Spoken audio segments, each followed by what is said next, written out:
Welcome to the PH Journals podcast, where we explore hunting, wildlife management, and conservation. As hunters and conservationists, we know that hunting can be a powerful tool for wildlife conservation, generating revenue and promoting healthy ecosystems. Join us as we explore the latest research, interviewing experts and practitioners, and sharing stories from the field. Whether you're a hunter or conservationist, or simply interested in learning more about this somewhat controversial topic. Hi, my name is Dylan Love. I'm a professional hunter out of the southern tip of the Dark Continent. Join us, as I believe hunting is our best conservation tool we have to offer. Boom, and we're back. Still the same problem as last week. Haven't fixed the electricity problem, guys. So if you hear the generator in the background, I do apologize. But yeah, just two quick things. Yes, South Africa is still 100% safe to come out. We are going through a bit of a shitty time with the load shedding and stuff like that, but most of the lodges and the safari companies that you would work with would by now have generators or solar powers implemented into their camps. And no, there's no civil war or anything. Those are just a couple of questions that were asked on over the past 2 weeks when it came to social media. So I just wanted to get those out of the way. But yeah, interesting topic this week. We're talking about tipping. Now, I did do one a couple of years ago on this very topic. Of course, things have changed dramatically since then. Trump's out of office. Our deteriorating investment and financial status in South Africa is dwindling against the US dollar. So a lot has changed, and the perception on the overall experience in South Africa and your safari industry has also changed. And we're going to move with the times. And those of you guys that didn't listen to that podcast a couple of years ago, now is your chance to listen. So if you are coming out on a safari, the awkward question always gets asked, and I don't know why, but most of the time it gets asked to your professional hunter, and I hate it. I hate when the topic or when the question does get asked. I'd always try and avoid it as much as possible. But I hate answering the question of what is the necessary tip for certain individuals. And the reason why I hate it is because tipping is not a must. No one is entitled to have a tip. And that's the way you guys should feel. I know the Americans, it's been in their culture for some time now, and they are by far the best tippers out there. But along the lines of the Europeans and South Americans, Australians, guys, tipping across the board is always greatly appreciated, from PH to tracker to kitchen staff to service staff, wherever it may be, just even your shuttle transfer to and from the outfitter. Tipping has become a part of the culture in the industry. And like I said, it's not always an easy one to answer. So that's why I decided, well, let me do another podcast about it. So if the awkward question ever comes up, you guys can always just pass the link along and get your clients to listen to the podcast, because hopefully this really puts a finger on exactly what everyone is looking for. So to get into it, let's break it down. What is tipping? Well, tipping is a gratitude gift that you guys would leave, that the client would leave at the end of every safari. This podcast will be typically broken down in two sections. This first section, I will be doing it from a client's perspective, and then in the very next podcast we'll be doing it as a professional hunter's perspective. What are the things that you would want to expect as a professional hunter? How can you negotiate certain tips, and likewise, what do you do with your tips? Do you exchange them straight away? Do you play the stock markets with it a little bit and wait until the rand dollar's at an all-time high and then change? So we'll get into that in the second part of the podcast. But this podcast is specifically for the clients that are coming out on safari. It's a great way to avoid answering the awkward question to your PH or your outfitter. So if we break it down, tipping is broken down into one, two, three, four, maybe 5 aspects. So you've got your professional hunter, tracker, your lodge staff, and in your lodge staff, you've got your bar services, your servicing staff, the people that service your room, as well as your kitchen staff, and then your outsource. So if you, often there are situations where you won't be hunting on the outfitter's property, and you would be hunting on another utilized facility. There they will either send you with a tracker, skinner, or the landowner will join you on that hunt for the day. Normally it's specialized species that you don't find within your area. For instance, I use the coastal areas for the bushback, blue darker, that sort of stuff. And there, like I said, you've got the tracker and the owner that you'll need to consider when tipping these people. But guys, just once again, please understand that this is my perception on the whole thing, and also what I've picked up in what I've picked up in the industry, and just having basic discussions with my fellow professional hunters. So one thing we also need to realize and remember, that if you guys are coming out on safari and you plan to utilize clothing, gear, accessories as a tip valuation, that is always good to clear it up with your professional hunter right at the start of the hunt. So, or even before you guys come out. So if there are any special requirements that he may need and you guys are offering to bring that out, that is always a great way to start off a conversation and build a relationship. And then likewise, you guys can ultimately use that as a trading system, which is wonderful. I really do. I love the position I've put myself in, where I like to, bargain and smose our way around with some of the cool gear you guys get in the States. We don't often get that. Likewise in Europe, there's some really cool hunting gear.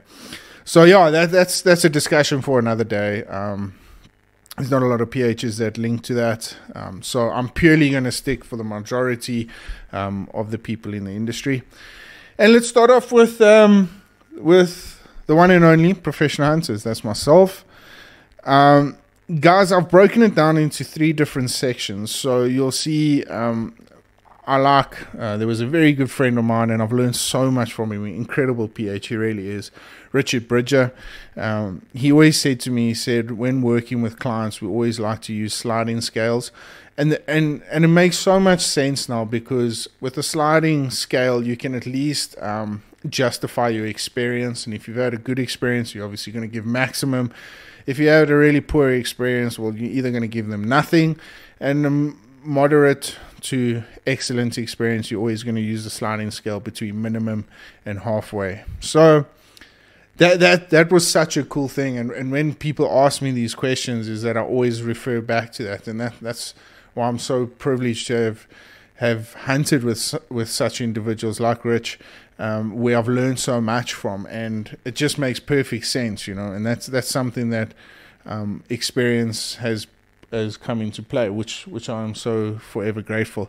So to kick it off, the PHing, I've broken it down into 3 different segments. So it's plains game, specialties, and dangerous game. So to run through the 3, plains game is your run-of-the-mill stuff. You're coming out, you're doing the kudu, gemsbok, that sort of stuff. It's really your run-of-the-mill animals, and I don't mean that in any disrespectful way, but I mean it's your plains game, your impalas, springbuck, black wildebeest, blue wildebeest, those sort of things, and that's normally, your everyday animals that you get in. The specialities are your more conservative animals, your animals that you need to apply for permits for, like bontebok, blue darker, Oribi, red darker, those sort of things. And I put here in specialties, I put tiny 10, especially if you're going after the tiny 10 package. Guys, there's 2 things you need to remember with that. Number 1, get in contact with your professional hunter way before the time to make sure that those permits are in order. My personal experience about it is that some outfitters actually apply for the permit themselves. But the way I like to do it, and then obviously through Tando Safaris, is I like to personally apply for the permits, knowing that myself, my brand, has got access to those permits. So whether I use them for this safari, I can always use them for the next safari, or the other outfitter, another outfitter, different outfitters. So yeah, just take that into consideration, that you communicate that with your professional hunter. He'll either direct you to the outfitter that has applied for those permits. And the reason why I've put specialties is because when you're incorporating that in, they're not going to charge you separate for the permits. I wouldn't think they would do that. I find that a little bit unjust. But 9 times out of 10, the PH or the outfitter will cover the cost for that. So just have that as a consideration.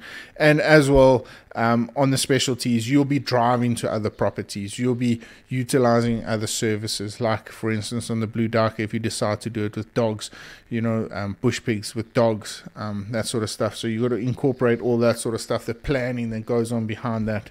And then, of course, the big one, dangerous game. Well, that in alone says it's a dangerous activity.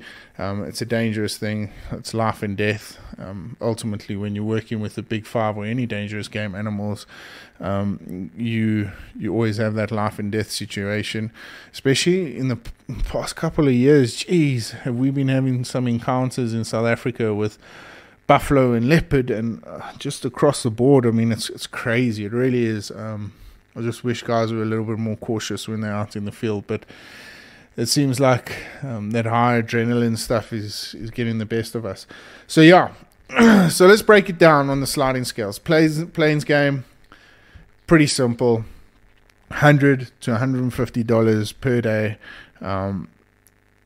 When you're tipping your professional hunter, there's so many variables that you can take into consideration. You don't know what the fuel situation is. Is he covering the fuel? Remember, he's got a vehicle maintenance that he needs to look after. And then as well, just the run-of-the-mill stuff that he gets to make it nice and cozy for you. For instance, myself, I've taken all my tips and I've reinvested into I call it my office space, my vehicle. I've got a nice little cooler in the center console, that I keep my cool drinks nice and refreshed, and so take those things into consideration. Is there constant supply of hydration? Are there nice little snacks in the vehicle? I like to always pack snacks and take them with. Sunblock, those sort of things. Like take that into consideration when judging a professional hunter, because he needs to take pride in his work and he needs to look after you the best possible way. Specialities, I mentioned some of the stuff before. You're outsourcing these things. So for instance, Blue Darker, when you're going down to the coast, you're hunting them with dogs, you got to consider that planning behind it.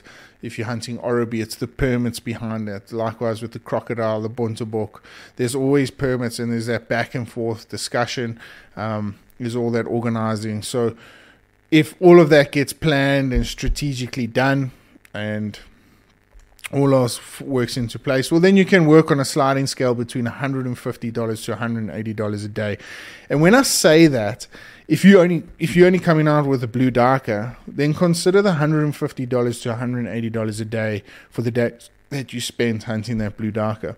I don't mean use that for the whole safari. If you're hunting plains game for the other safaris, well, then use the 100 to the 150. And this is why I structured it per day. Because likewise, you got to understand that if you don't get the Blue Darker the one day, you're going to have to sleep over, stay the next day. So guys, those are the sort of things that you got to factor in. And like I said, when giving a gratitude, it's all about effort, and it's how much effort your professional hunter puts in. And often when I do these talks at young professional hunters, especially at professional hunting schools, I always say to them, I say, guys, listen, your clients are always going to pay for experience. So base your professional hunting experience off on how your gratitude you'll leave behind on that sliding scale. You want to have a good experience. It's no good them coming out there and treating your family like shit, or really just not taking small attention to details. I'll never forget, and I've mentioned it so many times, but I absolutely loved it because it kind of brings you back down to earth. especially as a professional hunter, we as professional hunters often overlook the smaller things that actually matter to your first time safari comers. And likewise, even the most experienced African safari hunters, even them, they picking up things that we see on a constant basis, but they picking them up and utilizing it and actually wanting to experience that a little bit more. So Sharon, she was a lovely lady, absolutely lovely.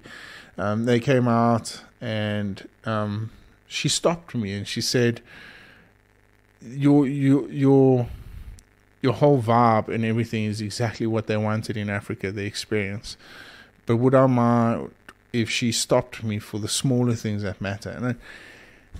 And I kind of prided myself on that, on taking in the smaller things. You know, I would always stop and show dung beetles and meerkats and all that sort of stuff. But there was a bird, a hoopoe, sitting in the tree. I can't remember what we had just hunted.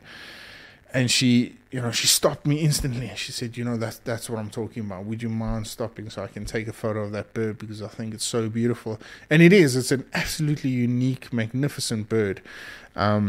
And yeah, so those are the small things, that, as a client now I can see that they take into consideration when it comes to the final day for gratitude. So yeah, guys, I hope that, that kind of gives you a sort of ballpark figure on where you need to be. So moving along into your tracker situation. So tracker pretty much based it on the exact same thing.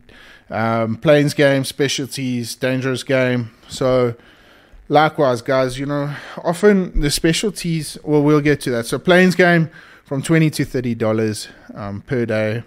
Also, like I said, gratitude all depends on how hard they're working. Often you get back to camp, it's late at night, they still got to skin these animals out, get them into the salt. Take time to go up there, make sure that your animals are tagged correctly and salted correctly. That all adds into what you're going to pay your tracker at the end of the day. And that is such a unique thing about gratitude, because a tracker feels really proud of himself that you've given him the maximum amount of tipping for the days that he worked for you, because he had such a great, unique attention to detail. And I always tell my tracker that. I always tell Jeff that. I always say, listen, bud, really, really just be precise in your work, because it really shows at the end of it. And he's done an incredible job at doing that. Specialties, remember, although these animals probably 70% of them are a lot smaller than your plains game, it's the skinning that takes a lot more time. I mean, skinning around those little lips, noses, ears, it takes a lot longer to do. Yes, it's not going to utilize as much salt, but the time consumption on that is crazy. So there I've just put down as a flat base $50. You can work between 50 and 60. But on dangerous game as well, 40 to 60. They're not really encountering in your dangerous game approach, although they might come with you on the stalk to track down the buffalo and stuff. But when it comes to our front line, your PH needs to be standing there. So it's the defensive shield. So those are the things you guys can consider. Those are the sliding scales. So for plains game, it's $20 to $30. Specialties, $50. Dangerous game, $40 to $60. So yeah, guys, just remember the trackers, they're often some of the hardest working guys out there, and they really deserve acknowledgement. And, even just small stuff like, thanking them at the end of every day, it just goes such a long way, or passing them a soft drink or something like that. It's just those small gratifications that they take in and absorb and really keep them enthusiastic about their jobs. A lot of these guys are just as passionate as the professional hunters, so for them to get noticed in the hard work that they're putting in really, really goes a long way. So guys, moving up, we get into your lodge staff. Now, lodge staff will also be broken down into 3 categories. I normally say for the lodge staff, there are a lot more nitty gritties and people that you have to consider. Some people have receptionists, and some people have various different other utilities for their lodge staff. So in a nutshell, basically what I like to do and like to say to people is base your lodge staff between $20 and $30 a day. And how I broke it down was into the 3 services. Obviously, there will be more depending on your situation or your outfitter. But right now, the basics that you would probably 99% of the time see at the lodge, that is your bar services, your servicing of your room, and then your kitchen staff. So the barman behind the if the professional hunters aren't doing the bar duties, well then you will have designated barmen. Services, those are the people that are cleaning your room, coming in, putting fresh towels, that sort of stuff.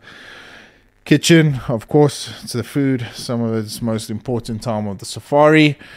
So I came to a round figure between $20 and $30. Bar staff, $5 to $10. You have more interactions with them and you build bigger relationships with them. So $5 to $10 on that. Services, $5.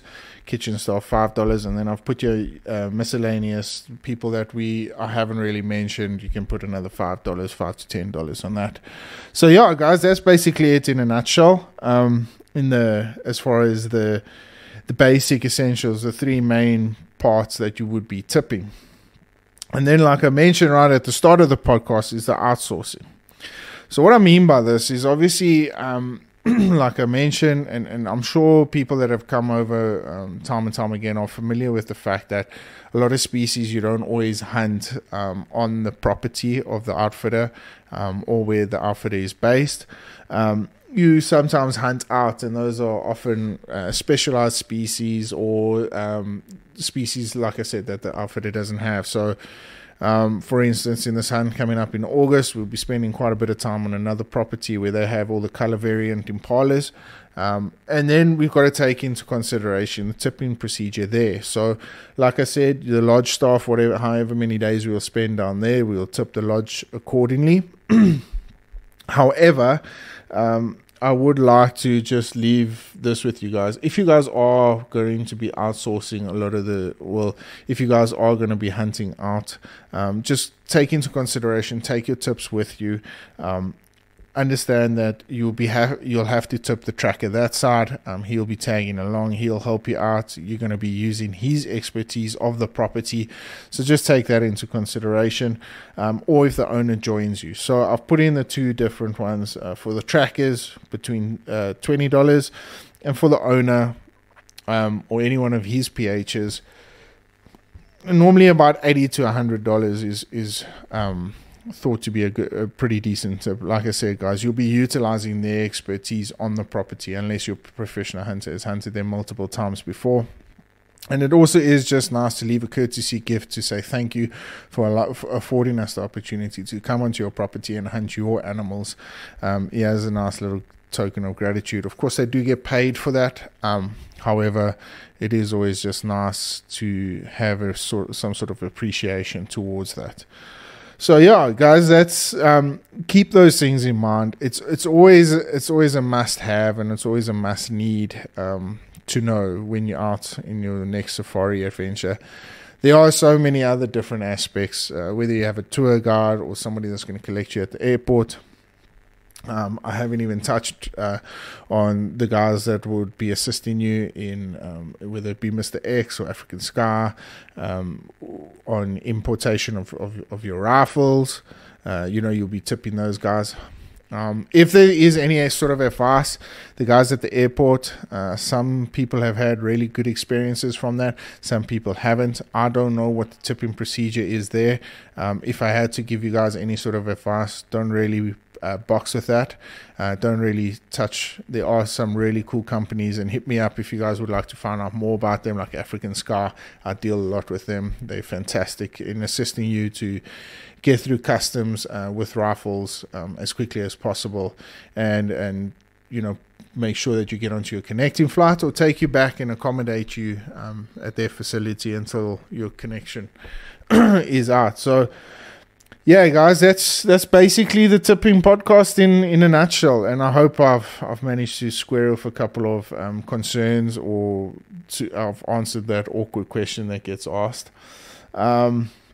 But in saying that, just remember gear and equipment and stuff like that is greatly appreciated, but it's not a monetary value. Like my previous podcast where I kind of broke down the professional hunting costs and figures and stuff, you can see that financially we need to clinch onto as much as we possibly can. So any little bit helps. I'm just preaching for everyone out there. I'm sure everyone will have the same sort of feeling. It is great to get some pretty cool gear out from the States. And yeah, that's why I said it's always a nice talking point to start off any sort of conversation or build a relationship prior to your safari, is getting in contact with your professional hunter and finding out does he need anything. I know it's coming up shortly now. I need trail cams.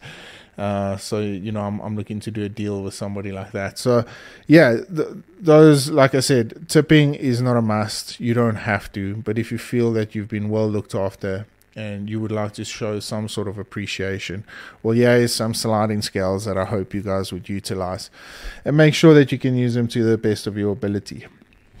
So guys, yeah, I'm looking forward to it. I want to take this opportunity to thank each and every single one of you guys for listening, downloading the podcast, sharing it across platforms, because we have officially, and are officially, as of, I will get the actual link about it, the #1 hunting podcast in Africa, which is pretty cool. And I'm looking forward to really sharing my knowledge with you guys going forward. So those guys that have supported this podcast, thank you so much. It really is greatly appreciated. And I look forward to meeting some of you guys in the future, or asking or answering any questions that you guys may have. And yeah, we'll be definitely doing this again next week. Once again, a big shout out to everybody that's backed me and supported me. Big shout out to Scully's, Splitting Image, Maxis, MPH Toolbox. And from our side, that is about it. So guys, if you are, happy hunting. Until then, stay safe, stay blessed, stay humble. We'll catch up with you guys soon. Cheers for now. The Journal is brought to you by Treason. Don't just blend, become. Splitting Image Taxidermy. Worth remembering. Maxis Tires. Covering PHs over any terrain. Magnum Archery. Scullies. The little things are what makes life wonderful. Venandi Blends. Changing the game. FFS Outdoor. Versatile gear for any situation. PH Toolbox. Helping you make your own adventure.